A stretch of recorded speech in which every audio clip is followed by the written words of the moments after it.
Le moins que l'on puisse dire, c'est qu'il est attendu. À son arrivée au palais de justice pour le premier jour d'audience, Jérôme Kerviel est accueilli comme une star par des dizaines de caméras. Mais les consignes de son avocat sont strictes, il ne parle pas. Monsieur Kerviel ne répondra pas aux questions, il les réserve pour le tribunal. Durant les 3 prochaines semaines, l'ex-trader de la Société Générale plaidera la bonne foi. Les presque 5 milliards d'euros qu'il a fait perdre à la banque, il en est responsable, certes, mais ses chefs auraient toujours cautionné son comportement.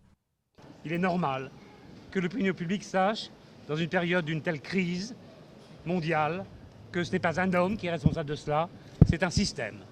Et que celui qui comparaît devant un tribunal est un pion qu'on a utilisé, dont on a tiré profit, et lorsqu'on n'a plus voulu de lui, on l'a jeté.